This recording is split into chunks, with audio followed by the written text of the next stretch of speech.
क्या हो अगर आप एक डीमन लॉर्ड हो, जहाँ पर आपको हमेशा सभी इंसानों को खत्म करने में काफी ज्यादा मजा आता है। लेकिन एक दिन अगर एक हीरो के वजह से आपको अपने वर्ल्ड से भागना पड़े, जहाँ पर जाने से पहले आप उससे ये कहकर जाओ कि मैं दोबारा वापस आऊंगा तुम सभी लोगों को खत्म करने के लिए। जहाँ पर आप एक ऐसी दुनिया पे चले जाओ जिस जगह पर थोड़ा सा भी मैजिक पावर नहीं है, जिस वजह से अगर आप एक नॉर्मल ह्यूमन की तरह उस जगह पर रहना स्टार्ट कर दो, लेकिन एक दिन अगर वो हीरो आपको ढूंढते ढूंढते उस वर्ल्ड पर भी आपको खत्म करने के लिए आ जाए, जहाँ पर आपको पता चल रहा है कि वो हीरो असल में एक लड़की है जो कि काफी ज्यादा सुंदर है, लेकिन यहाँ पर तो आप दोनों के पास ही पावर नहीं है, जिस वजह से आप दोनों लड़ भी नहीं सकते। और बाद में अगर वो हीरो आपके ऊपर काफी दिनों तक नजर रखे, जहाँ पर उसको पता चले कि आप एक डीमन लॉर्ड होने के बावजूद भी काफी ज्यादा अच्छे बन चुके हो, जहाँ पर आप हर टाइम सभी लोगों का मदद करते हो और इसी के साथ साथ आप एक जगह पर काम भी करते हो, और आपका ये सारा कुछ हरकत देखकर बाद में वो हीरो अगर आपके प्यार में पड़ जाए तो फिर क्या होगा? क्या आप डीमन लॉर्ड होकर उसको एक्सेप्ट करोगे या फिर नहीं? और ये वीडियो काफी ज्यादा इंटरेस्टिंग होने वाला है, क्योंकि डीमन लॉर्ड कतई जहर है और इसी वजह से उसको खत्म करने के लिए इस दुनिया पर भी काफी सारे लोग आएंगे। लेकिन डीमन लॉर्ड तो डीमन लॉर्ड है ना, वो एक एक करके सभी लोगों को वहाँ पर ही हरा देगा और इसी के साथ साथ वो इस दुनिया के सभी लोगों को प्रोटेक्ट भी करेगा। कहानी के स्टार्टिंग में हम लोग को एक कॉन्टिनेंट के बारे में बताया जाता है, और ये कॉन्टिनेंट तो असल में 5 आइलैंड से मिलकर बना था, और ये 5 आइलैंड पे जितने भी लोग थे वो सभी लोग डीमन लॉर्ड सैटर्न के बारे में काफी अच्छे तरीके से जानते थे, क्योंकि डीमन लॉर्ड असल में इस जगह पर सभी इंसान को खत्म कर कर इस पूरे कॉन्टिनेंट पर बस डीमन वर्ल्ड बनाना चाहते थे। और यहाँ पर हमें ये भी पता चलता है कि डीमन लॉर्ड के आर्मी काफी ज्यादा पावरफुल थे, क्योंकि उसके पास असल में दुनिया के 4 सबसे पावरफुल जनरल थे, और इसी वजह से आगे डीमन लॉर्ड सैटर्न हमने चारों जनरल को सभी इंसान के ऊपर हमला करने के लिए भेज देता है, जहाँ पर हम लोग ये देखते हैं कि डीमन लॉर्ड के आर्मी एक एक करके सभी इंसान को खत्म कर रहे होते हैं, और दूसरा हम लोग एक हीरो को देखते हैं जो कि एक एक करके सभी डीमन को खत्म कर रहा होता है, जहाँ पर हमें पता चलता है कि हीरो के पार्टी मिलकर एक एक करके डीमन लॉर्ड सैटर्न के चारों जनरल को ही पूरी तरीके से हरा दिया था। और चारों के चारों जनरल हारने के बाद तो यहाँ पर सभी ह्यूमन काफी ज्यादा खुश हो गए थे, क्योंकि अब सभी ह्यूमन को तो ऐसा लग रहा था कि फाइनली उनका जीत होने वाला है, और इसी वजह से आगे हीरो के पार्टी मिलकर सीधा डीमन लॉर्ड के कैसल के ऊपर हमला कर देते हैं। लेकिन यहाँ पर तो डीमन लॉर्ड कहाँ ही हार मानने वाला था, वो काफी खतरनाक तरीके से हीरो के साथ फाइट करने लग जाता है, और यहाँ पर तो वो बार बार हीरो के सभी पार्टी मेंबर से बार बार बचे जा रहा होता है। लेकिन तभी इतने में उस जगह पर ऐसे नाम का एक डीमन आ जाता है, और डीमन कैसल में यहाँ पर सभी हीरो को देखकर तो वो काफी ज्यादा गुस्से में आ गया था, जिस वजह से वो काफी जोर से चिल्लाता है, और उसका चिल्लाने की वजह से तो दूसरा हीरो के सभी पार्टी मेंबर काफी ज्यादा डर गए थे, जो देखकर आगे एलसीएल सीधा सैटर्न से कहने लग जाता है कि कैसल थोड़ी देर में ही टूटने वाला है, जिस वजह से हमें जल्दी से यहाँ से चले जाना चाहिए। और उसका ये बात को सुनकर हीरो सीधा जाकर डीमन लॉर्ड सैटर्न के ऊपर हमला कर देता है। लेकिन तभी डीमन लॉर्ड इतने में हमने बाहर का इस्तेमाल करके कैसल को तोड़कर बाहर आ जाता है, जहाँ पर वो काफी गुस्से से कहने लग जाता है कि इस बार तो तुम ये फाइट जीत चुके हो, लेकिन मैं इस जगह पर दोबारा आऊंगा सभी ह्यूमन को खत्म करने के लिए। ये कहकर ही आगे डीमन लॉर्ड सैटर्न एक पोर्टल को ओपन करता है, जो कर आगे वो एलसीएल के साथ वो पोर्टल के अंदर चले जाते हैं, और डीमन लॉर्ड को यहाँ से भागता हुआ देखकर तो सभी ह्यूमन इस जगह पर काफी ज्यादा खुश हो गए थे। नेक्स्ट सीन में हम लोग को एक दूसरा वर्ल्ड का सीन दिखाया जाता है, जहाँ पर एलसीएल डीमन लॉर्ड सैटर्न से पूछने लगता है कि क्या आप ठीक हो? वो बताता है कि हाँ मैं बिल्कुल ठीक हूँ। और आगे जब भी वो दोनों वो गली से बाहर निकलते हैं, उस जगह पर तो काफी बड़े बड़े बिल्डिंग थे, लेकिन आगे जब भी एलसीएल सैटर्न को देखता है वो तो यहाँ पर काफी ज्यादा शॉक्ड हो गया था, जहाँ पर एलसीएल उससे पूछने लग जाता है कि आखिरकार आप इस दुनिया पर ह्यूमन फॉर्म पे क्या कर रहे हो? और आगे जब भी सैटर्न हमने आपको एक ह्यूमन फॉर्म पे देखता है, वो जल्दी से अपना मैजिक पावर का इस्तेमाल करने की कोशिश करता है, लेकिन काफी कोशिश करने के बावजूद भी तो यहाँ पर वो मैजिक का इस्तेमाल बिल्कुल भी नहीं कर पा रहा था। और तभी इतने में उस जगह पर 2 पुलिस ऑफिसर आ जाते हैं, और यहाँ पर तो असल में वो पुलिस ऑफिसर उन दोनों का मदद करने के लिए इस जगह पर आए थे, क्योंकि उनको ऐसा लग रहा था कि वो दोनों असल में इस जगह पर खो चुके हैं। और उसका ये बात को सुनकर एलसीएल सीधा उन दोनों को मना कर देता है, जहाँ पर हमें पता चलता है कि एलसीएल को तो यहाँ पर उन दोनों का बातें बिल्कुल भी समझ नहीं आ रहा था, और इसी वजह से आगे वो उन पुलिस ऑफिसर को हमने आपसे दूर रहने के लिए कहता है। और उसका ये बात को सुनकर तो दूसरी वो पुलिस ऑफिसर को ऐसा लग रहा था कि वो दोनों असल में फॉरेनर है, और इसी वजह से आगे वो उन दोनों का मदद करने की कोशिश कर रहे होते हैं, जो देखकर आगे एलसीएल काफी गुस्से से हमने मैजिक का इस्तेमाल करने की कोशिश करता है, लेकिन काफी कोशिश करने के बावजूद भी वो तो यहाँ पर मैजिक बिल्कुल भी इस्तेमाल नहीं कर पा रहा था, और इसी वजह से यहाँ पर तो वो काफी ज्यादा शॉक्ड हो गया था कि आखिरकार वो इस जगह पर मैजिक का इस्तेमाल क्यों नहीं कर पा रहा है। और इसी वजह से आगे उन दोनों को पुलिस के साथ पुलिस स्टेशन पे जाना पड़ता है, जहाँ पर वो ऑफिसर उन दोनों को कुछ खाना ऑफर करता है, जो देखकर आगे सैटर्न हमने बाहर के मदद से वो खाना को चेक करने लग जाता है कि कहीं इसके अंदर जहर तो नहीं है, जो कर आगे वो हमने बाहर के मदद से वो पुलिस ऑफिसर को हिप्नोटाइज कर इस दुनिया के बारे में सारा कुछ पूछने लग जाता है। और यहाँ पर वो पुलिस ऑफिसर भी सैटर्न को सारा कुछ बता दिया था और इसी वजह से आगे वो सीधा एसीएल के पास चला जाता है। और यहाँ पर तो ये पुलिस ऑफिसर उसको इस जगह पर देखकर तो काफी ज्यादा शॉक्ड हो गया था कि आखिरकार वो इस जगह पर कैसे आ गया। और आगे वो पुलिस ऑफिसर कुछ करे इससे पहले सैटर्न अपने पार की मदद से उसको हिप्नोटाइज कर देता है, जो कर आगे वो एसीएल को बताने लग जाता है कि मुझे इस दुनिया के बारे में सारा कुछ पता चल गया है। हम असल में अर्थ नाम के एक प्लेनेट के अंदर है और अभी हम लोग जिस जगह पर है उसको असल में जापान कहा जाता है। जो बताकर ये आगे वो एसीएल से पूछने लग जाता है कि टेबल पर जो रखा हुआ है उसको आखिरकार क्या कहते हैं। जो सुनकर आगे एसीएल भी उसको सारा कुछ बताने लग जाता है कि ये असल में जापान का एक डिश है। जो सुनकर आगे सैटर्न उसको सारा कुछ बताने लग जाता है कि ये दुनिया असल में एक फैंटेसी वर्ल्ड है, इसी वजह से हम लोग इस जगह पर कोई भी मैजिक का इस्तेमाल नहीं कर सकते। और उसका ये बात को सुनकर तो यहाँ पर एसीएल काफी ज्यादा हैरान हो गया था। फिर कुछ देर बाद का सीन दिखाया जाता है जहाँ पर सैटर्न उसको बताने लग जाता है कि हम लोग काफी मेहनत करने के बाद ही इस दुनिया पर मैजिक का इस्तेमाल कर सकते हैं, लेकिन मुझे जितना दूर पता है इस दुनिया पर काफी कम मैजिक पावर है और इसी वजह से हमें इस जगह पर एक छोटा सा स्पेल भी एक्टिवेट करने के लिए काफी मैजिक का जरूरत पड़ेगा। और इसी वजह से जल्दी से तुम चेक कर बताओ कि क्या तुम इस जगह पर मैजिक का इस्तेमाल कर भी पा रहे हो। और उसका ये बात को सुनकर आगे एसीएल भी जल्दी से अपना मैजिक का इस्तेमाल करने की कोशिश करता है, लेकिन यहाँ पर तो वो काफी कोशिश करने के बावजूद भी मैजिक का इस्तेमाल नहीं कर पा रहा था। और तभी हम लोग ये देखते हैं कि इतने में उस जगह पर एक टैक्सी आ जाता है जहाँ पर सैटर्न बताने लग जाता है कि मैंने अपने मैजिक को इस दुनिया के मैजिक पावर पर सेट कर दिया है, लेकिन इसके बावजूद भी मुझे इस दुनिया पर मैजिक इस्तेमाल करने के लिए काफी ज्यादा मुश्किल हो रहा है। जहाँ पर सैटर्न बताने लग जाता है कि भले इस दुनिया पे सभी लोगों को मैजिक बस एक फैंटेसी लगता है, लेकिन इसके बावजूद भी कोई ऐसा रास्ता भी होगा जिससे कि हम लोग मैजिक का इस्तेमाल कर पाएंगे और इसी वजह से हमें तब तक इस दुनिया पे नॉर्मल ह्यूमन बनकर ही अपना गुजारा करना पड़ेगा। और आगे वो दोनों इस दुनिया पे अपना न्यू लाइफ को शुरू कर देते हैं और इसी वजह से आगे वो दोनों सबसे पहले अपना रेजिडेंस सर्टिफिकेट बनवाने के लिए जाते हैं। और यहाँ पर तो सैटर्न को दोबारा से अपना मैजिक पावर का इस्तेमाल करना पड़ता है। ये कर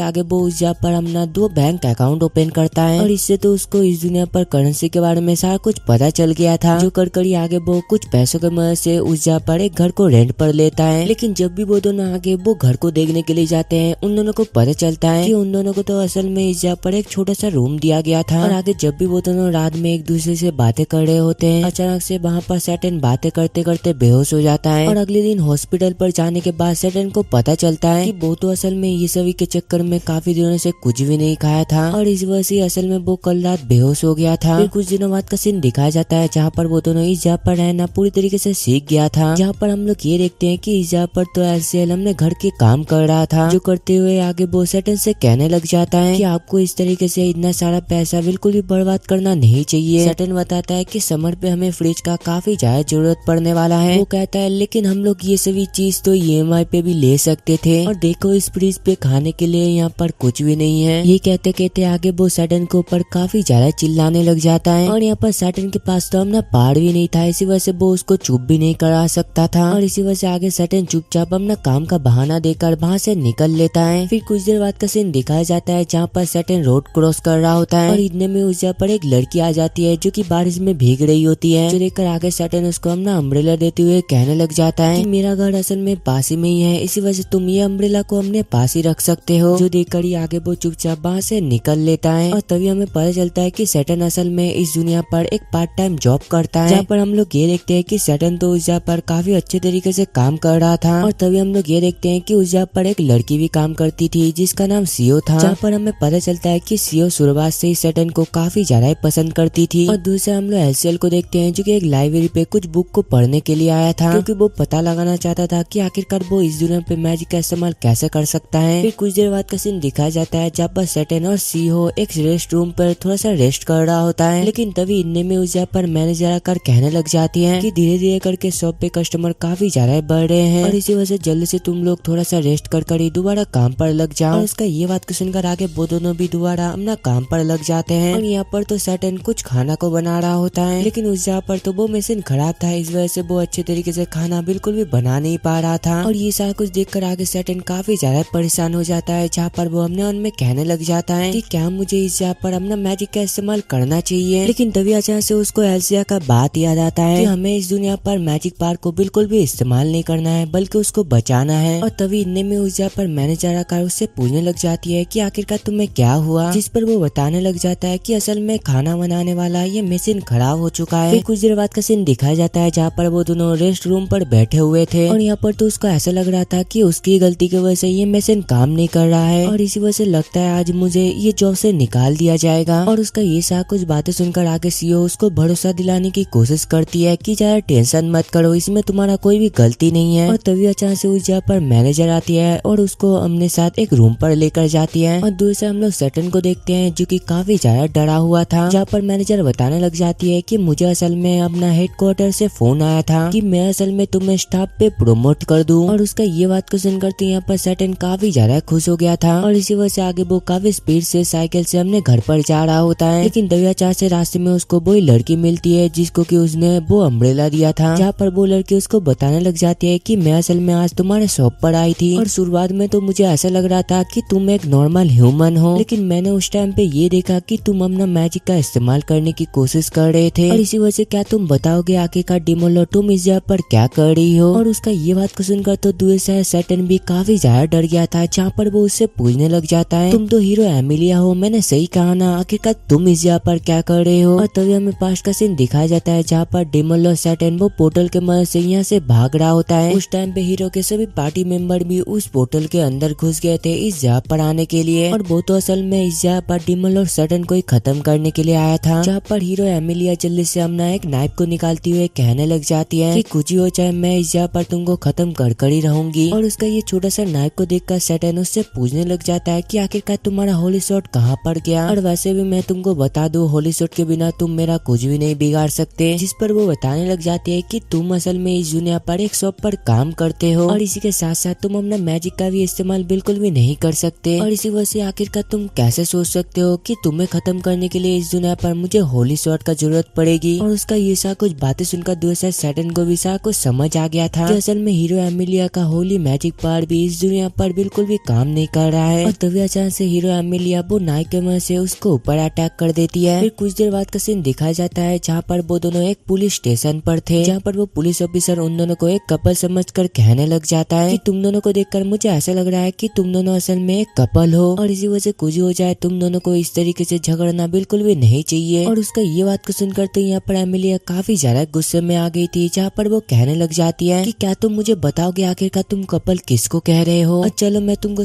कुछ सच बता देता हूँ, ये मेरा बॉयफ्रेंड बिल्कुल भी नहीं है। लेकिन दूसरी साइड तो वो पुलिस ऑफिसर मानने के लिए बिल्कुल भी तैयार नहीं थे, जिसके कारण तो यहाँ पर एमिलिया काफी ज्यादा गुस्से में आ गई थी। और आगे जाते टाइम एमिलिया उससे कहने लग जाती है कि मुझे तुम्हारे घर के बारे में सारा कुछ पता चल गया है कि आखिरकार तुम कहाँ पर रहती हो और इसी वजह से कुछ भी हो जाए मैं तुमको खत्म कर ही रहूंगी। फिर अगले दिन का सीन दिखाया जाता है जहाँ पर एमिलिया एक कॉल सेंटर पर काम कर रही थी, जहाँ पर एमिलिया के एक दोस्त उससे कहने लग जाती है कि पास ही में एक रेस्टोरेंट खुला है, हमें उस जगह पर खाना खाने के लिए जाना चाहिए। एमिलिया कहती है कि मैं इस टाइम पे उस जगह पर बिल्कुल भी जाना नहीं चाहती क्योंकि इस टाइम पे उस जगह पर काफी भीड़ रहेंगे और इसी वजह से टाइम मिला तो हम लोग कभी बाद में उस रेस्टोरेंट पे खाना खाने के लिए जाएंगे। फिर कुछ देर बाद का सीन दिखाया जाता है जहाँ पर एमिलिया अपना जॉब खत्म करके अपने घर पर जा रही होती है, जहाँ पर वो जाते टाइम घर के लिए जल्दी से कुछ सामान भी परचेस कर लेती है। और दूसरा हम लोग सटन और एल्सिया को देखते हैं जो कि काफी आराम से अपने घर पर खाना खा रहे होते हैं। लेकिन तभी इनने में उस जगह पर कोई आकर बेल बजाने लग जाता है और जब भी एल्सिया ये पूछता है कि आखिरकार बाहर पर कौन है, तो एमिलिया बताने लग जाती है कि मैं हूँ, मुझे भूले तो नहीं हो। और एमिलिया के नाम को सुनकर तो यहाँ पर एल्सिया काफी ज्यादा डर गया था, जिस वजह से वो जल्दी से डोर को लॉक कर देता है। और आगे एल्सिया के पूछने पर सटन भी उसको सारा कुछ बता देता है कि आखिरकार उन दोनों का मुलाकात कहाँ पर हुआ था। और उन दोनों का ये सारा कुछ बातें सुनकर तो बाहर पर एमिलिया उन दोनों को वो डोर ओपन करने के लिए कहे जा रही थी। और जब भी एल्सिया को पता चलता है कि हीरो एमिलिया भी इस दुनिया पर अपना मैजिक का इस्तेमाल नहीं कर सकता है, इसी वजह से आगे वो जल्दी से जाकर वो डोर को ओपन कर देता है। और आगे जब भी हीरो एमिलिया अंदर आती है सटन उससे पूछने लग जाता है कि जल्दी से बताओ क्या तुम इस दुनिया पर अकेला आए हो। वो बताती है कि असल में मैं अपने एक साथी के साथ इस जगह पर आना चाहती थी, लेकिन जब भी हम दोनों वो पोर्टल के अंदर जा रहे थे अचानक से वो पोर्टल बंद हो गया। लेकिन मैं तो काफी स्पीड से वो पोर्टल के अंदर आ गई थी, लेकिन दूसरे मेरा दोस्त वो पोर्टल के अंदर नहीं आ पाया था, जिस वजह से वो वहाँ पर ही रह गई। और मैं अगर सच कहूँ तो मैं असल में इस जगह पर तुमको खत्म करने के लिए आई हूँ। वो कहता है कि तुम ये मत सोचना कि मैं तुमको इस जगह पर खत्म नहीं कर सकता हूँ, मेरे पास अब तक जितना भी पहाड़ है मैं अगर उस चीज का इस्तेमाल करूंगा तो एक ही झटके में मैं तुमको खत्म कर सकता हूँ, लेकिन मैं अगर सारा पहाड़ का इस्तेमाल कर लूंगा तो मैं दोबारा अपने वॉल पर नहीं जा पाऊंगा, इसी वजह से मैं अपना पहाड़ का इस्तेमाल बिल्कुल भी नहीं करना चाहता। और उसका ये बात को सुनकर आगे एमिलिया चुपचाप वहाँ से चली जाती है। फिर अगले दिन का सीन दिखाया जाता है जहाँ पर एमिलिया के दोस्त उससे कहने लग जाती जाती है कि तुम तो आज फ्री हो गई ना, हमें आज वो रेस्टोरेंट पर जाना चाहिए। जिस पर एमिलिया उसको मना करती हुए कहने लग जाती है कि मुझे आज थोड़ा सा काम है, इसी वजह से मैं वहाँ पर नहीं जा सकती। ये बताकर ही आगे वो काम खत्म करने के बाद सीधा सैटर्न का घर पर आ जाती है। और वो तो असल में इस जगह पर उन दोनों के ऊपर नजर रखने के लिए आया था, जहाँ पर वो पता लगाना चाहता था कि कहीं वो इस दुनिया को खत्म करने के लिए कुछ प्लान तो नहीं बना रहा है। लेकिन काफी देर तक नजर रखने के बाद उसको पता चलता है कि वो दोनों तो असल में इस दुनिया पर अपना नॉर्मल लाइफ स्पेंड कर रहा है। और इसी वजह से आगे हीरो एमिलिया ये डिसाइड करती है कि अब उसको डिमल और सैटर्न को खत्म करने का बिल्कुल भी जरूरत नहीं है, जिसके कारण आगे वो सैटर्न से मिलने के लिए उसके शॉप पर जाता है, जहाँ पर वो उससे कहने लग जाती है कि मैं इस जगह पर तुमको खत्म करने के लिए बिल्कुल भी नहीं आई हूँ, मुझे असल में तुमसे कुछ बातें करना है। और इसी वजह से क्या तुम उस जगह पर मुझसे मिल सकते हो जहाँ पर हम दोनों पहली बार मिले थे। जो सुनकर आगे डिमल और सैटर्न भी इस चीज के लिए मान जाता है और उसको इस जगह पर एक लड़की के साथ बातें करती हुए देखकर तो यहाँ पर सीओ काफी ज्यादा जेलस फील कर रही थी, जहाँ पर उसको ऐसा लग रहा था कि शायद सैटर्न की रूममेट वो लड़की है। जिस पर आगे सैटर्न उसको सारा कुछ समझा देता है कि ऐसा बात बिल्कुल भी नहीं है, मेरा असल में जो रूममेट है वो कोई और है। और उसका ये बात को सुनकर तो वहाँ पर सीओ भी काफी ज्यादा खुश हो गई थी और आगे सैटर्न एमिलिया से मिलने के लिए उसके पास चला जाता है, जहाँ पर एमिलिया उससे कहने लग जाती है कि तुम्हें देखकर ऐसा लग रहा है कि तुम इस दुनिया पर असल में रहना चाहते हो और इसी वजह से तुम दोबारा एंटी असला में जाने के बारे में सोचना भी मत। जिस पर सैटर्न गुस्सा होकर कहने लग जाता है कि आखिरकार तुम ये क्या बकवास करे जा रहे हो और कुछ भी हो जाए मैं किसी भी कीमत में एंटी असला पर जाकर ही रहूंगा। लेकिन तभी अचानक से हम लोग ये देखते हैं कि वो अचानक से साइकिल से नीचे गिर जाता है, जहाँ पर हम लोग ये देखते हैं कि अचानक से तो उसका साइकिल का टायर पंचर हो गया था, जो देखकर यहाँ पर तो सैटर्न काफी ज्यादा डर गया था। एमिलिया बताती है कि क्या तुम्हें पता नहीं है कि तुम इस दुनिया पर अपना साइकिल को रिपेयर भी कर सकते हो। लेकिन तभी अचानक से वो दोनों ये देखते हैं कि उन दोनों के ऊपर तो मैजिक बुलेट से हमला हो रहा था, जो देखकर आगे सैटर्न एमिलिया को बचाने के लिए उसके ऊपर जंप कर देता है, जिसके बाद आगे वो दोनों बचने के लिए जल्दी से वहाँ से भागने लगते हैं, जहाँ पर एमिलिया बताने लग जाती है कि अभी अभी हमारे ऊपर जो अटैक हुआ था वो असल में मैजिक बुलेट से हुआ था, तो इसका मतलब जिसने हमारे ऊपर अटैक किया था उसको हमारे बारे में सारा कुछ पता है। जिस पर सैटर्न बताने लग जाता है कि ऐसा करना बिल्कुल ही पॉसिबल नहीं है, क्योंकि इस दुनिया पर कोई भी इंसान मैजिक का इस्तेमाल नहीं कर सकता है, तो इसका मतलब जो कोई भी हमारे ऊपर अटैक किया था वो जरूर एंटी असला से ही आया होगा। और आगे जब भी सैटर्न अपने घर पर जा रहा होता है एमिलिया भी उसका पीछा करते हुए उसके घर पर चली जाती है, जहाँ पर सैटर्न के पूछने पर एमिलिया उसको बताने लग जाती है कि शायद भागते हुए मैं अपना वॉलेट खो चुकी हूँ और इसी वजह से आज के लिए क्या तुम मुझे अपने घर पे रहने दे सकते हो। और पहले तो सैटर्न उसको साफ साफ मना कर दिया था, लेकिन आगे काफी बार पूछने पर उसको भी ये मानना ही पड़ता है। और आगे जब भी वो दोनों घर के अंदर जाते हैं एलसीएल एमिलिया को इस जगह पर देखकर सैटर्न से पूछने लग जाता है कि क्या तुम मुझे बताओगे आखिरकार ये इस जगह पर दोबारा किस लिए आया है। जिस पर आगे सैटर्न भी उसको सारा कुछ समझा देता है, जो बताकर ही आगे सैटर्न उसको एक ब्लैंकेट और कुछ पैसे देते हुए उससे कहने लग जाता है कि कल तुम ये पैसों की मदद से दोबारा हमने घर पर चला जाना। जिस पर एमिलिया भी हाँ कहकर चुपचाप वहाँ पर ही सो जाती है और वहाँ पर तो एलसीएल काफी ज्यादा चिल्ला रहा था, इसी वजह से आगे सैटर्न उसको शांत करवाते हुए उससे कहने लग जाता है कि हम दोनों जब इस दुनिया पर पहली बार आए थे हम दोनों का हालत काफी ज्यादा खराब था, लेकिन इसके बावजूद भी हम दोनों ने जाकर बाद में सारा कुछ संभाल लिया। लेकिन दूसरी साइड एमिलिया खुद अकेले ही इस दुनिया पर आई थी और इसी वजह से सारा कुछ संभालने के लिए उसको इस दुनिया पर काफी ज्यादा मेहनत करना पड़ा होगा। और उसका ये बात को सुनकर आगे एलसीएल भी उसको इस जगह पर रहने देने के लिए मान जाता है। लेकिन तभी अचानक से सैटर्न के फोन पर एक मैसेज आता है जहाँ पर लिखा हुआ था कि इस बार तो तुम बच गए, लेकिन अगली बार तुम्हारे ऊपर दोबारा अटैक होगा, इसी वजह से बच कर रहना। और आगे जब भी एलसीएल को ये मैसेज के बारे में पता चलता है वो तो यहाँ पर काफी ज्यादा शॉक्ड हो गया था, क्योंकि यहाँ पर उन दोनों को समझ नहीं आ रहा था कि आखिरकार इन सब के पीछे है कौन। फिर अगले दिन पे हमें पता चलता है कि एमिलिया चुपचाप सुबह पड़ी अपने घर पर चली गई थी और दूसरे हम लोग एमिलिया को देखते हैं जो कि काफी मजे से टीवी पर न्यूज देख रही थी। और तभी अचानक से वो न्यूज पर सैटर्न का वो साइकिल को देखता है और उसमें तो कुछ गोलियों का निशान थे और इसी वजह से यही इंसिडेंट के बारे में एक रिपोर्टर न्यूज पर बता रहा होता है। और दूसरे हम लोग सीओ को देखते हैं जिसका मॉम उससे कहने लगती है कि जापान पर अर्थक्वेक पहले से काफी ज्यादा बढ़ चुकी है और इसी वजह से मैं ये चाहता हूँ कि तुम थोड़ा सा केयरफुल रहो। लेकिन दूसरे साइड हम लोग सीओ को देखते हैं जहाँ पर वो कुछ अलग ही ख्यालों में थी, क्योंकि कल वो सैटर्न को बाहर पर मिलने के लिए बुलाई थी, जो सुनकर आगे सैटर्न भी इस चीज के लिए मान जाता है, जो देखने के बाद तो यहाँ पर सीओ भी काफी ज्यादा खुश हो गई थी। और दूसरा हम लोग एमिलिया को देखते हैं जो कि कॉल सेंटर पर अपना काम कर रही थी, लेकिन तभी अचानक से उसको एक अननोन नंबर का कॉल आती है और जब भी एमिलिया वो कॉल को रिसीव करती है वो बंदा उससे कहने लग जाता है कि मैं तुम्हें काफी अच्छे तरीके से जानता हूँ कि तुम एंटी असला से इस जगह पर आए हो। और उसका ये सारा कुछ बातें सुनकर तो यहाँ पर एमिलिया को भी सारा कुछ समझ आ गई थी कि कल रात जिसने उसके ऊपर हमला किया था वो और कोई नहीं है बल्कि यही पर्सन है। और इसी वजह से आगे एमिलिया उससे पूछने लग जाती है कि जल्दी से बताओ आखिरकार तुम कौन हो, जिस पर वो बताने लग जाता है कि मुझे कभी भी नहीं लगा था कि तुम और डीमन लॉर्ड एक साथ काम करने वाले हो, लेकिन मैं अगर सच कहूँ तो सारे ह्यूमन तुमको इस टाइम पे खत्म करना चाहते हैं। और उसका ये सा कुछ बातें सुनकर तो यहाँ पर एमिलिया को भी समझ आ गई थी कि वो असल में एक डीमन है। जहाँ पर वो अपने मन में कहने लग जाती है कि एलसीएल के अलावा वो फाइट में कोई भी डीमन जनरल नहीं बचा था, लेकिन आखिरकार ये डीमन कौन है जो कि कल रात हमारे ऊपर अटैक किया था। इसी वजह से आगे एमिलिया उससे कहने लग जाती है कि अगर तुम इस दुनिया पर मुझे डराने की कोशिश कर रहे हो तो मैं बता दूं कि मैं बिल्कुल भी डरने नहीं वाली। जिस पर वो कहता है कि तुम यहाँ टेंशन मत करो, हम दोनों काफी जल्दी मिलने वाले हैं। ये बताकर आगे वो जल्दी फोन को कट कर देता है। और आगे जब भी एमिलिया अपने दोस्त के साथ बातें कर रही होती है, अचानक से उसको पुलिस स्टेशन से कॉल आता है। और आगे जब भी एमिलिया उस जगह पर जाती है वो ये देखती है कि उस जगह पर तो सैटर्न और एल्सिया काफी देर से बैठा हुआ था। जहाँ पर हमें पता चलता है कि सैटर्न का वो साइकिल की मदद से पुलिस ने उन दोनों को ढूंढ लिया था। जो सुनकर यहाँ पर एमिलिया तो काफी ज्यादा गुस्से में आ गई थी। जहाँ पर वो उससे कहने लग जाती है कि आखिरकार तुम एक डीमन होकर मुझे मदद के लिए क्यों बुलाया। सैटर्न कहता है कि क्या तुम भूल चुके हो कल रात मैं तुम्हारा मदद किया था और इसी वजह से ये मदद के बदले में तुम्हें भी हमारा मदद करना चाहिए। और आगे जब भी वो दोनों पुलिस स्टेशन से बाहर आते हैं, एमिलिया उसको वो फोन कॉल के बारे में सारा कुछ बता देती है कि एक डीमन असल में हम दोनों के पीछे पड़ा हुआ है और वो असल में हम दोनों को ही खत्म करना चाहता है। सैटर्न बताता है कि हाँ मुझे इसके बारे में पता है और उसने मुझे मैसेज भी किया था। एमिलिया कहती है कि मुझे इस सब से कुछ भी फर्क नहीं पड़ता है, बस तुम ये बात को ध्यान रखना कि तुम मेरे दुश्मन हो, इसी वजह से किसी भी कीमत में मैं तुमको हरा कर ही रहूंगी। ये कहकर ही आगे वो काफी गुस्सा होकर वहाँ से चली जाती है। और दूसरे हम लोग सीओ को देखते हैं जहाँ पर वो भी हमने घर पर आ गई थी और यहाँ पर तो वो आकर ही शाम पे डेट के लिए वो अपना ड्रेस सिलेक्ट कर रही थी। और दूसरे हम लोग सैटर्न को देखते हैं जो कि एल्सिया को हमने डेट के बारे में सारा कुछ बता देता है कि मुझे असल में शाम पे सीओ के साथ डेट पर जाना है। एलसीएल कहता है कि 5 बजने में काफी ज्यादा टाइम है, इसी वजह से आपको रेडी हो जाना चाहिए। ये कहकर ही आगे वो दोनों एक शॉप के अंदर चले जाते हैं ड्रेस को परचेस करने के लिए। और एक अच्छा ड्रेस को परचेस करने के बाद वो सीधा शाम पर सीओ से मिलने के लिए जाता है। और जब भी सैटर्न सीओ को यहाँ पर देखता है वो उससे कहने लग जाता है कि सच में तुम इस ड्रेस में काफी ज्यादा अच्छे लग रहे हो। उसका मुंह से इतना ज्यादा तारीफ सुनकर तो दूसरा सीओ भी काफी ज्यादा खुश हो गई थी। जहाँ पर वो कहने लग जाती है कि हमें अब एक अच्छा रेस्टोरेंट पर जाकर खाना खाना चाहिए, जिस इनका सैटर्न भी यहाँ पर इस चीज के लिए मान जाता है। लेकिन जाने से पहले सीओ उससे कहने लग जाती है कि क्या मैं तुम्हारे हाथ को पकड़ सकती हूँ, जो सुनकर आगे सैटर्न भी सीधा इस चीज के लिए मान जाता है। और दूसरे हम लोग एमिलिया को देखते हैं जो कि अपना काम खत्म करके घर पर जा रही थी, लेकिन तभी अचानक से वो अपने सामने एल्सिया को देखता है जो कि सैटर्न के ऊपर नजर रखा हुआ था। और उसको यहाँ पर देखकर आगे एमिलिया उसके पास जाकर उससे पूछने लग जाती है कि आखिरकार तुम इस जगह पर क्या कर रहे हो, जिस पर एल्सिया बताने लग जाता है कि मैं असल में यहाँ पर सैटर्न के ऊपर नजर रखने के लिए आया हूँ, क्योंकि वो आज अपने दोस्त के साथ बाहर पर घूमने के लिए आया है। और आगे जब भी एमिलिया सैटर्न को एक लड़की के साथ देखती है वो तो यहाँ पर काफी ज्यादा गुस्से में आ गई थी। जहाँ पर वो काफी गुस्से से एल्सिया से पूछने लग जाती है कि आखिरकार तुम वो लड़की के साथ क्या करने वाले हो, जिस पर वो बताने लग जाता है कि वो लड़की असल में सैटर्न का दोस्त है और इसी वजह से आज वो दोनों बाहर पर घूमने के लिए आए हैं। जिस पर एमिलिया भी थोड़ा सा शांत होते हुए उससे कहने लग जाती है कि चलो हम दोनों भी वो कैफे के अंदर चलते हैं, इससे मुझे सारा कुछ समझ आ जाएगा कि तुम झूठ बोल रहे हो या फिर सच। और इसी वजह से आगे वो दोनों चुपचाप वो कैफे के अंदर चले जाते हैं। और दूसरे हम लोग सीओ को देखते हैं जो कि सैटर्न को बताने लग जाती है कि मुझे काफी अजीब आवाज सुनाई दे रही है। और इसका ये सारा कुछ बातें सुनकर तो यहाँ पर सैटर्न को भी सारा कुछ समझ आ गया था कि ये शायद आइडिया लिंक है जो कि ह्यूमन के माइंड को लिंक किया जाता है और इसी तरीके से दूसरे दुनिया के लोग ह्यूमन से बातें कर सकते हैं। और ऐसा करने पर एक चीज जनरेट होता है जो कि हमने टारगेट के पास जाने के बाद विस्फोट होता है और शायद इस वजह से इस जगह पर अर्थक्वेक बढ़ चुका है। और आगे जब भी सैटर्न अपना कॉफी को पी रहा होता है वो आमने सामने एल्सिया और एमिलिया को देखता है। ये देखकर तो यहाँ पर सैटर्न काफी ज्यादा हैरान हो गया था, जहाँ पर वो अपने मन में कहने लग जाता है कि आखिरकार ये दोनों इस जगह पर क्या करने के लिए आया है। और दूसरा हम लोग एमिलिया को देखते हैं जो कि सैटर्न को काफी देर से देख रही होती है और आगे सीओ सैटर्न को हमने फीलिंग के बारे में बताने ही वाली होती है, लेकिन तभी इतने में उस जगह पर एमिलिया आ जाती है, जहाँ पर वो सीधा सैटर्न से पूछने लग जाती है कि आखिरकार तुम ये लड़की के साथ क्या करने वाली हो। ये कहकर ही आगे वो सीओ से काफी गुस्से से कहने लग जाती है कि तुम्हें इस इंसान से काफी ज्यादा दूर रहना चाहिए और तुम जैसा सैटर्न को सोच रहे हो वो वैसा बिल्कुल भी नहीं है। और उसका ये सब कुछ बातें सुनकर तो यहाँ पर सीओ को ऐसा लग रहा था कि एमिलिया असल में सैटर्न का एक्स है। इसी वजह से आगे वो जल्दी से एमिलिया के साथ बहस करना शुरू कर देती है, लेकिन तभी अचानक से सैटर्न ये नोटिस करता है कि काफी जल्दी इस जगह पर अर्थक्वेक आने वाला है और तभी इतने में उस जगह पर अर्थक्वेक आ जाता है, जिस वजह से पूरा बिल्डिंग कांपने लग जाता है। ये देखने के बाद तो यहाँ पर सबके सब काफी ज्यादा डर गए थे और आगे अर्थक्वेक की वजह से वो बिल्डिंग टूटकर उन लोग के ऊपर गिर जाता है। फिर कुछ देर बाद का सीन दिखाया जाता है जहाँ जहाँ पर एमिलिया और सीओ वो मलबे के अंदर फंसे हुए थे, जहाँ पर एमिलिया सीओ को अपना नाम बताती है, उससे कहने लग जाती है कि मेरा और सैटर्न के बीच में कुछ भी वैसा से नहीं है। जो सुनकर आगे सीओ उससे पूछने लग जाती है कि क्या सैटर्न बिल्कुल ठीक होगा, जिस पर वो बताने लग जाती है कि अगर सैटर्न मर गया तो ये इंसानों के लिए काफी ज्यादा अच्छा होगा। जहाँ पर वो कहने लग जाती है कि सैटर्न मेरा दुश्मन है, इसी वजह से मैं अपने हाथों से उसको खत्म करना चाहती हूँ। और आगे जब भी एमिलिया सीओ को ध्यान से देखती है वो समझ जाती है कि वो असल में सैटर्न से काफी ज्यादा प्यार करती है। इसी वजह से आगे वो जल्दी से अपना पार के मदद से उसको वहाँ पर ही बेहोश कर देती है। जो कड़कड़ी आगे वो सैटर्न से कहने लग जाती है कि मुझे पता है कि तुम यहाँ पर ही हो, इसी वजह से जल्दी से बाहर पर आ जाओ। और आगे जब भी सैटर्न बाहर निकलता है वो तो यहाँ पर अपना डीमन फॉर्म पर था, जो देखकर दूसरा एमिलिया अपने मन में कहने लग जाती है कि क्या सैटर्न का पावर दोबारा वापस आ गई है, और इसी वजह क्या मुझे अभी उसके ऊपर अटैक करके उसको खत्म कर देना चाहिए। और आगे सैटर्न अपना पावर का इस्तेमाल करके वहाँ का मलबों को हटाना स्टार्ट कर देता है। और उसका ऐसा करते हुए देखकर तो दूसरा एमिलिया भी हद से ज्यादा शॉक्ड हो गई थी, जहाँ पर उसको समझ नहीं आ रहा था कि सैटर्न एक डीमन होकर आखिरकार ह्यूमन का मदद क्यों ही कर रहा है। फिर कुछ देर बाद का सीन दिखाया जाता है, जहाँ पर हमें पता चलता है कि सैटर्न ने तो उस जगह पर सभी लोगों को बचा लिया था, और दूसरी पुलिस ने भी एक एक करके सभी लोगों को ढूंढना स्टार्ट कर दिया था। जहाँ पर हमें पता चलता है कि ये इंसिडेंट की वजह से किसी का भी मौत नहीं हुआ है। और दूसरा हम लोग एमिलिया को देखते हैं, जो कि ऐसा कुछ देखकर काफी ज्यादा हैरान हो गई थी। और तभी अचानक से हमें एमिलिया का पास्ट का सीन दिखाया जाता है, जहाँ पर एमिलिया अपने फादर के साथ एक विलेज पर रहती थी, और उसके फादर तो असल में एक फार्मर होते हैं, और वो तो इस जगह पर असल में अपने फादर के साथ लंच करने के लिए आया था। लेकिन तभी इतने में उस जगह पर और एक फार्मर आकर एमिलिया के फादर से कहने लगता है कि पास के दोनों विलेज डीमन और लूसीफर ने पूरी तरीके से खत्म कर दिया, और अगर ऐसा ही चलता रहा तो हमारा विलेज भी कुछ ही दिनों में खत्म हो जाएगा। जिस पर एमिलिया के फादर बताने लग जाता है कि ये विलेज को असल में रॉयल आर्मी प्रोटेक्ट करते हैं, और इसी वजह से अगर मैं सच कहूँ तो हमें चिंता करने का बिल्कुल भी जरूरत नहीं है। जिस पर वो फार्मर बताने लग जाता है लेकिन फिर भी आखिरकार हम लोग नॉर्मल इंसान डीमन से कैसे लड़ सकते हैं, क्योंकि डीमन तो काफी ज्यादा पावरफुल होते हैं। ये कहकर ही आगे वो फार्मर चुपचाप वहाँ से जाने लग जाता है, और उसको जाते हुए देखकर आगे एमिलिया चिल्लाते हुए कहने लग जाती है कि हमें कुछ भी नहीं होगा, मेरे फादर बिल्कुल भी झूठ नहीं बोलते। फिर कुछ दिनों बाद का सीन दिखाया जाता है, जहाँ पर चर्च से कुछ प्रीस्ट उन लोगों से मिलने के लिए आते हैं, और ये देखकर तो यहाँ पर एमिलिया को ऐसा लग रहा था कि वो सभी असल में इस जगह पर ये विलेज को प्रोटेक्ट करने के लिए आए हैं। और इसी वजह से आगे वो सीधा अपने फादर के पास चला जाता है अपने फादर को बुलाने के लिए। और यहाँ पर इतने सारे प्रीस्ट को देखकर आगे एमिलिया के फादर उससे कहने लगता है कि ये सभी हमारे विलेज को प्रोटेक्ट करने के लिए नहीं बल्कि तुम्हारे लिए आए हैं, और तुम असल में एक एंजल की बेटी हो जिसके पास डीमन से लड़ने का पावर है, और इसी वजह से ये सभी तुमको यहाँ से लेने के लिए आए हैं। और मैं भी इस चीज का काफी देर से इंतजार कर रहा था। और आगे जब भी एमिलिया को इसके बारे में पता चलता है वो काफी ज्यादा रोने लग जाती है, और रोते हुए कहने लग जाती है कि मैं बस आपकी बेटी हूँ। जिस पर उसके फादर बताने लगते हैं कि ये बात मुझे भी पता है, लेकिन इस दुनिया पर इतने सारे लोगों में से बस तुम्हारे पास ये एंजल का पावर है, और इसी वजह से ये दुनिया को प्रोटेक्ट करने के लिए और डीमन लॉर्ड को खत्म करने के लिए तुमको यहाँ से जाना ही पड़ेगा। और यहाँ पर तो एमिलिया इस चीज के लिए काफी ज्यादा मना कर रही थी, लेकिन इसके बावजूद भी वो सभी प्रीस्ट मिलकर एमिलिया को अपने साथ लेकर जाती है। और उसी दिन एमिलिया लास्ट टाइम हमने फादर को देखी थी, लेकिन कुछ दिनों बाद डीमन लूसीफर ने वो पूरा विलेज को पूरी तरीके से तबाह कर दिया। और दूसरा हम लोग चर्च का एक प्रीस्ट को देखते हैं, जो कि एमिलिया से कहने लगते हैं कि तुम असल में एंजल का बेटी हो, इसी वजह से तुम सीक्रेट शॉट का भी इस्तेमाल कर सकते हो, और इसी वजह से इस दुनिया पर तुम ही एक लौता पर्सन हो जो कि डीमन लॉर्ड को हरा सकते हो। और उनका ये बात को सुनकर आगे एमिलिया कहने लग जाती है कि प्लीज आप मुझे होली शॉट चलाना सिखाओ, इसके बदले मैं डीमन लॉर्ड को पूरी तरीके से खत्म कर दूंगी। फिर प्रेजेंट का सीन दिखाया जाता है, जहाँ पर सैटर्न एमिलिया से पूछने लग जाता है कि क्या तुम ठीक हो, जिस पर वो कहने लग जाती है कि मुझे तुम्हारा प्रोटेक्शन की बिल्कुल भी जरूरत नहीं है, और मैं अगर सच बोलूँ तो मैं अपने आप को प्रोटेक्ट कर सकती हूँ। और तभी सीओ को भी वहाँ पर होश आ जाती है, और आगे वो सैटर्न से कुछ कहे इससे पहले सैटर्न उसके माथे पर हाथ रखते हुए उससे कहने लग जाता है कि तुम्हें बिल्कुल ठीक देखकर मुझे सच में काफी ज्यादा अच्छा लगा। और तभी इतने में उस जगह पर एक पुलिस ऑफिसर आकर उन दिनों से कहने लगते हैं कि ये जगह काफी ज्यादा खतरनाक है, इसी वजह से तुम लोगों को यहाँ से चले जाना चाहिए। लेकिन जब भी वो सीओ को यहाँ पर देखती है वो उससे पूछने लग जाती है कि तुम तो असल में ऑफिसर ससाकी की बेटी हो, मैंने सही कहा ना? सीओ बताती है कि हाँ हमने बिल्कुल सही कहा। और सीओ का ये सा कुछ बातें सुनकर तभी अचानक से सैटर्न को पता चलता है कि जिस ऑफिसर से वो सबसे पहले बातें किया था वो असल में और कोई नहीं बल्कि सीओ का फादर है। और आगे सीओ सैटर्न को बाय कहती हुए जल्दी से यहाँ से चली जाती है, और उसके जाने के बाद आगे सैटर्न एमिलिया को बताने लग जाता है कि मैंने सबसे पहले इस दुनिया पर आकर सीओ के फादर के ऊपर अपना मैजिक का इस्तेमाल किया था, और इसी वजह से शायद सीओ को भी मेरा आवाज सुनाई दे रहा है। लेकिन आज जिसने अटैक किया है मुझे ऐसा लगता है कि वो असल में एक डीमन है, और शायद वो डीमन को हमारे बारे में सारा कुछ पता है। और तभी अचानक से उस जगह पर एमिलिया के फ्रेंड आकर उसको बुलाने लग जाती है। ये देखकर आगे जब भी एमिलिया उसके पास जाती है उसको सही सलामत देखकर तो यहाँ पर उसके दोस्त काफी ज्यादा रो रही थी। और तभी इतने में उस जगह पर एलसीएल भी आकर सैटर्न से माफी मांगते हुए कहने लग जाता है कि प्लीज आप मुझे माफ कर दो, मैं इतना मेहनत करने के बावजूद भी आपको प्रोटेक्ट नहीं कर पाया। और दूसरे हम लोग एमिलिया को देखते हैं जो कि हमने दोस्त के घर पर होती है। और यहाँ पर एमिलिया तो काफी ज्यादा थक गई थी, जिस वजह से आगे उसके दोस्त उसके लिए कुछ खाना बना कर लेकर आती है। फिर कुछ देर बाद का सीन दिखाया जाता है जहाँ पर सैटर्न और एलसीया हमने घर पर जा रहा होता है। लेकिन तभी इतने में उस जगह पर दो पुलिस ऑफिसर आकर उन दोनों से कहने लगते हैं कि मुझे असल में तुम दोनों से कुछ पूछताछ करना है। और दूसरे एमिलिया के दोस्त तो एमिलिया को देखकर काफी ज्यादा खुश थी, इसी वजह से आगे वो उसको हक करती हुए उससे कहने लग जाती है कि बहुत सारे लोग ऐसे होते हैं जिनको की बस अपने परवाह होती है, लेकिन इसके बावजूद भी कुछ लोग ऐसे भी होते हैं जो कि दूसरों का फिक्र करते हैं। और अगर मैं सच कहूँ तो इंसान चाहे एंजल भी बन सकता है, नहीं तो डीमन भी। और उसका ये सारा कुछ बातें सुनकर तो यहाँ पर एमिलिया को सारा कुछ समझ आ गया था कि आखिरकार अब उसको क्या करना है। और इसी वजह से आगे वो अगले दिन ही सैटर्न के पास चली जाती है उसको उसका पैसा लौटाने के लिए, जहाँ पर एमिलिया सैटर्न से पूछने लग जाती है कि क्या तुम मुझे बताओगे आखिरकार एलसीएल कहाँ पर है। वो बताता है कि कल का वो इंसिडेंट की वजह से एलसीएल काफी ज्यादा परेशान हो गया था और उसको तो असल में इस बात का दुख है कि वो मुझे प्रोटेक्ट नहीं कर पाया। और एलसीएल अभी पूरा रात जागने के बाद अभी सो रहा है, इसी वजह तुमको यहाँ से चले जाना चाहिए। और उसका ये सा कुछ बातें सुनकर तो यहाँ पर एमिलिया भी काफी ज्यादा गुस्से में आ गई थी और इसी वजह से आगे वो काफी गुस्से से जल्दी से वहाँ से जाने लग जाती है। लेकिन तभी अचानक से उसका पैर सीढ़ियों पर फिसल जाती है, जिस वजह से वो वहाँ पर ही गिर जाती है। और उसका गिरने का आवाज सुनकर तो यहाँ पर एलसीएल भी उठ गया था, जहाँ पर वो सैटर्न से पूछने लग जाता है कि क्या हमारे ऊपर दोबारा से अटैक हुआ है। और आगे सारा कुछ जानने के बाद एलसीएल कहने लग जाता है कि जो हीरो डीमन लॉर्ड को भी हरा दिया था वो अभी सीढ़ियों से गिरकर चोट खा रही है और घर पर तो चोट को ठीक करने के लिए बैंडेज खत्म हो गया था। और इसी वजह से आगे एलसीएल शॉप से बैंडेज को परचेज करने के लिए निकल पड़ता है। और वहाँ पर तो सैटर्न एमिलिया का चोट को ठीक करने के लिए उसका मदद कर रहा था। उसको ऐसा करते हुए देखकर तो दूसरी साइड एमिलिया काफी ज्यादा गुस्से में आ गई थी, जहाँ पर वो कहने लग जाती है कि आखिरकार तुम एक डीमन लॉर्ड होकर भी इस दुनिया पर आखिरकार आम जिंदगी क्यों गुजार रहे हो और तुमको देखकर किसी भी एंगल से नहीं लगता कि तुम हीरो हो। और उसका ये बात को सुनकर आगे सैटर्न भी उसको रोस्ट मारते हुए कहने लग जाता है कि मैं भी पहली बार किसी ऐसे हीरो को देख रहा हूँ जो कि सीढ़ियों से गिरकर चोट खाता है। और उसका ये बात को सुनकर आगे एमिलिया रोते हुए उससे पूछने लग जाती है कि अगर तुम इतने ही अच्छे हो तो आखिरकार तुमने मेरे फादर को क्यों मारा, जहाँ पर तुमने अपने पार के मदद से पूरे गाँव को जलाकर खत्म कर दिया था। और मैं जो डीमन किंग को जानता हूँ उसको इंसानों को खत्म करना काफी ज्यादा पसंद है। और उसका ये बात को सुनकर आगे सैटर्न भी शांत होकर उससे कहने लग जाता है कि मुझे पहले इंसानों के बारे में कुछ भी पता नहीं था, लेकिन अब मुझे पता चल गया है कि आखिरकार इंसान कैसे होते हैं, इसी वजह से प्लीज तुम मुझे माफ कर दो। और तभी इतने में उस जगह पर एलसीएल और सीओ आ जाती है। और आगे जब भी सीओ एमिलिया और सैटर्न को एक रूम पर देखती है, उन दोनों को एक साथ देखकर तो यहाँ पर वो कुछ अलग ही समझ लिया था, इसी वजह से वो रोती हुई जल्दी से वहाँ से भाग जाती है। और ये देखकर आगे सैटर्न भी कुछ कहने ही वाला होता है, लेकिन तभी इतने में उस जगह पर दोबारा अर्थक्वेक आ जाता है। और दूसरा हम लोग एमिलिया के सभी टीम मेंबर को देखते हैं जो कि वो गेट के मदद से इस दुनिया पर आ रहे थे। और दूसरा सीओ जब रोते हुए हमने घर पर जा रही होती है, अचानक से वो एक लड़के से टकरा जाता है, जो देखकर आगे वो भी उससे काफी ज्यादा माफी मांगने लग जाता है। और उसका ये बात को सुनकर आगे वो लड़का उससे कहने लग जाता है कि मैं असल में काफी टाइम से तुम्हारे ऊपर नजर रखा हुआ था। लेकिन तभी इतने में उस जगह पर एक बंदा उस लड़के से टकरा जाता है, लेकिन जब भी वो ये देखता है कि उसका विंग्स निकल आया है, ये देखकर तो वो वहाँ पर काफी ज्यादा डर गया था, जिस वजह से वो पीछे गिर जाता है। और आगे जब भी सैटर्न और बाकी सब बाहर आते हैं, वो उस जगह पर एक डीमन को देखते हैं जो कि काफी ज्यादा तबाही मचा रहा था। और आगे जब भी वो सभी उस डीमन को देखने के लिए जाते हैं, वो लोग तो वो डीमन को देखकर काफी ज्यादा शॉक्ड हो गए थे, जहाँ पर वो डीमन सैटर्न से कहने लग जाता है कि आखिरकार ग्रेट डीमन लॉर्ड इस दुनिया पर क्या कर रहे हैं। जिस पर सैटर्न पूछता है कि जल्दी से बता आखिरकार तुम इस दुनिया पर क्या करने के लिए आए हो लूसीफर। और आगे जब भी एमिलिया लूसीफर का नाम को सुनता है, उसको याद आता है कि लूसीफर ही असल में उसका पूरा विलेज को पूरी तरीके से खत्म कर दिया था। और तभी अचानक से सैटर्न उससे कहने लग जाता है कि तुम असल में इस दुनिया पर अकेला नहीं आए हो, बल्कि उस इंसान को भी यहाँ पर लेकर आए हो। और तभी अचानक से उस जगह पर एक प्रीस्ट आ जाता है और उसको यहाँ पर देखकर तो यहाँ पर एमिलिया काफी ज्यादा हैरान हो गई थी, जहाँ पर वो रोती है उससे पूछने लग जाती है कि प्लीज सच सच बताओ क्या आप लूसीफर के साथ पर्सनली काम कर रहे हो। जिस पर वो प्रीस्ट बताने लग जाता है कि डीमन लॉर्ड के खत्म होने के बाद वो तुमको भी पूरी तरीके से खत्म कर देगा, जिससे कि डीमन लॉर्ड का सारा पावर उसको मिल सके। और उसका ये बात को सुनकर सैटर्न बताने लग जाता है कि मुझे जितना दूर पता है लूसीफर को हेवन से ये प्रीस्ट ने समन किया है। और उसका ये बात को सुनकर तो यहाँ पर वो प्रीस्ट काफी ज्यादा हैरान हो गया था, जहाँ पर वो उससे पूछने लग जाता है तो आखिरकार तुमको इसके बारे में कैसे पता चला। जहाँ पर सैटर्न बताने लग जाता है कि मैंने असल में ये सारा कुछ एक मूवी में देखा है। और उसका ये सारा कुछ बातें सुनकर तो यहाँ पर एलसीएल काफी ज्यादा गुस्से में आ गया था। जहाँ पर वो गुस्से से सैटर्न से कहने लग जाता है तो इसका मतलब ये है कि आपने सारा का सारा पैसे मूवी में उड़ा दिया। और मैं अगर सच कहूँ तो मेरा भी काफी ज्यादा मन करता था कि मैं मूवी देखूं, लेकिन घर के हालत को देखकर मैं हमेशा पैसों को सेव करता था। लेकिन आपने मुझे धोखा दिया, इसी वजह से मैं आपको बिल्कुल भी छोड़ने नहीं वाला। लेकिन तभी अचानक से लूसीफर एलसीएल को ऊपर अटैक कर देता है, जिस वजह से वो वहाँ पर ही बेहोश हो जाता है। ये करकरी आगे जब भी लूसीफर सैटर्न और एमिलिया के ऊपर अटैक करने वाला होता है, जल्दी से सैटर्न एलसिया को उठाकर जल्दी से वहाँ से भागने लग जाता है। जहाँ पर एमिलिया पूछने लग जाती है कि क्या तुम मुझे बताओगे आखिरकार तुम क्यों भाग रहे हो, जिस पर वो बताने लग जाता है कि हमें बस अभी एलसीएल को प्रोटेक्ट करना है। और उसका ये बात को सुनकर आगे एमिलिया उससे पूछने लग जाती है कि क्या तुम मुझे बताओगे आखिरकार लूसीफर इस जगह पर अपना मैजिक का इस्तेमाल कैसे कर पा रहा है। जिस पर वो बताने लग जाता है कि वो असल में इस जगह पर लोग की नेगेटिव इमोशन को एब्जॉर्ब करके अपना पावर का इस्तेमाल कर रहा है। और उसका ये बात को सुनकर तभी उसके सामने लूसीफर आकर सैटर्न से पूछने लग जाता है कि आखिरकार आपको इसके बारे में कैसे पता चला। वो बताता है कि तुम्हारे वजह से मुझे ये सब के बारे में पता चला। और जब तुमने पिछली बार हम लोगों के ऊपर अटैक किया था, आसपास के लोगों का नेगेटिव इमोशन के वजह से मैं अपने डीमन फॉर्म पे आ गया था। और उसका ये बात को सुनकर आगे लूसीफर उससे पूछने लग जाता है अगर आपको इसके बारे में पहले से ही पता था तो आखिरकार आपने अपने पावर के मदद से इस दुनिया के सभी इंसान को खत्म क्यों नहीं किया। जिस पर सैटर्न बताने लग जाता है कि मुझे असल में ये दुनिया काफी ज्यादा अच्छा लगता है और इसी के साथ साथ यहाँ के सभी लोग भी काफी ज्यादा अच्छे हैं। और एक इंसान बनने के बाद मुझे पता चला है कि एक इंसान का लाइफ काफी ज्यादा अच्छा होता है और इसी वजह से मैं ऐसी दुनिया को बिल्कुल ही नुकसान नहीं पहुँचाना चाहता जो कि मेरा मदद किया। और उसका ये सारा कुछ बातें सुनकर दूसरी साइड लूसीफर कहने लग जाता है कि इस दुनिया पर आने के बाद तो आप तो सच में काफी ज्यादा बदल चुके हो। ये कहकर ही आगे वो सीओ का नेगेटिव इमोशन को एब्जॉर्ब करके सबके ऊपर अटैक करना शुरू कर देता है। और उसका अटैक करता हुआ देखकर जल्दी से एमिलिया और सैटर्न वहाँ से भागने लग जाता है। लेकिन तभी अचानक से सैटर्न को लूसीफर का अटैक लग जाता है। लेकिन इसके बावजूद भी सैटर्न बिल्कुल भी नहीं रुकता, जहाँ पर वो जल्दी से वहाँ से भागने लग जाता है। लेकिन तभी इतने में उस जगह पर वो प्रीस्ट आ जाता है जो कि सीधा सैटर्न के पैर पर गोली मार देता है। जो देखकर आगे एमिलिया उससे कहने लग जाती है कि आखिरकार तुम ऐसा कैसे कर सकते हो क्योंकि तुम अभी पिस्तौल से फायर कर कर चीटिंग कर रहे हो। वो प्रीस्ट बताता है मैं ऐसा इसलिए कर रहा हूँ क्योंकि मुझे दोबारा अपने दुनिया पर वापस जाना है। और इसका ये बात को सुनकर जल्दी से सैटर्न एमिलिया का हाथ को पकड़ता है और वो जल्दी से एक जगह पर टेलीपोर्ट हो जाता है। लेकिन यहाँ पर लूसीफर भी कहाँ हार मानने वाला था, वो अपना पावर का इस्तेमाल करके वो उसके पास आ जाता है, जहाँ पर वो सीधा अपने पावर के मदद से सैटर्न के ऊपर अटैक कर देता है। और इस वजह से तो यहाँ पर उसके दिल पे एक बड़ा सा होल हो गया था, जिस वजह से वो वहाँ पर ही मारा जाता है। जो करकरी आगे लूसीफर हंसते हुए कहने लग जाता है अब डीमन लॉर्ड के मरने के बाद मुझे ये लड़की की बिल्कुल भी जरूरत नहीं है। ये कहकर ही आगे वो जल्दी से सीओ को वहाँ पर ही नीचे फेंक देती है। लेकिन तभी ठीक टाइम पे उस जगह पर एमिलिया आकर उसको बचा लेती है। लेकिन इस चक्कर में तो यहाँ पर एमिलिया के पैर पे चोट लग गई थी और आगे लूसीफर जल्दी से काफी ऊपर चला जाता है, जहाँ पर वो अपने फुल पावर की मदद से सभी इंसान को खत्म करने लग जाता है। और उसका ये खतरनाक अटैक की वजह से तो वहाँ का ब्रिज टूट गया था, जिस वजह से वो ब्रिज सीधा एमिलिया के ऊपर गिरने वाला होता है। लेकिन तभी अचानक से लूसीफर को कुछ फील होता है, जहाँ पर वो ये देखता है कि यहाँ पर सभी लोग तो रुक चुके हैं। और तभी इतने में उस जगह पर सैटर्न अपने डीमन फॉर्म पर आ जाता है, जहाँ पर वो लूसीफर से कहने लग जाता है कि तुम्हारे वजह से मैं इस दुनिया पर अपना असली फॉर्म पर आ पाया हूँ। और तभी दूसरा एमिलिया को रियलाइज होता है कि आखिरकार सैटर्न इस जगह पर टेलीपोर्ट क्यों हुआ था, क्योंकि इस जगह पर असल में काफी सारे इंसान हैं जिसके अंदर से वो नेगेटिव इमोशन को निकाल कर अपना पावर का इस्तेमाल कर सकता है। जहाँ पर सैटर्न काफी गुस्से से एमिलिया से कहने लग जाता है कि मैं ज्यादा देर तक ये ब्रिज को रोक नहीं सकता हूँ, इसी वजह से प्लीज जल्दी से मेरा मदद करो। और उसका ये बात को सुनकर आगे एमिलिया सीओ के ऊपर अपना बैरियर लगाते हुए उससे कहने लग जाती है कि मैं ये चाहती हूँ कि तुम हमारे बारे में सारा कुछ जान सको। ये कहकर ही आगे वो अपना पावर का इस्तेमाल करती है, जिस वजह से अचानक से उसके पास अपना होली स्वॉर्ड आ जाता है। और तभी इतने में वो काफी स्पीड से जाकर लूसीफर के साथ फाइट करने लग जाती है। और उसको इतना खतरनाक अटैक करता हुआ देखकर आगे लूसीफर भी एमिलिया के ऊपर एक खतरनाक अटैक करता है, जो कर ही आगे वो काफी ज्यादा हंसते हुए कहने लग जाता है कि तुम तो काफी ज्यादा कमजोर हो चुके हो और तुम इतना कम पावर के मदद से मुझे बिल्कुल भी हरा नहीं सकते। और तभी हम लोग दूसरा एलसीएल को देखते हैं और यहाँ पर तो वो एमिलिया को बचा लिया था, जहाँ पर वो कहने लग जाता है कि डीमन लॉर्ड ने असल में मुझे पावर दिया है, इसी वजह से मैं अपना पावर का इस्तेमाल कर सकता हूँ। और तभी एमिलिया पीछे वो प्रीस्ट को देखकर उससे कहने लग जाती है कि आखिरकार तुम छुप कर क्या ही कर लोगे, जल्दी से मेरे साथ फाइट करो। वो बताता है कि मैं असल में अपना पावर को बचा कर रखना चाहता हूँ, क्योंकि मुझे असल में अपने पावर के मदद से दोबारा एंटी असला पे जाना है। लूसीफर कहता है अगर हम लोग हार गए तो वैसे भी हम लोग एंटी असला पे बिल्कुल भी नहीं जा पाएंगे। ये कहकर आगे वो सभी अपने पावर के मदद से एक दूसरे के साथ फाइट करने लग जाते हैं। और यहाँ पर तो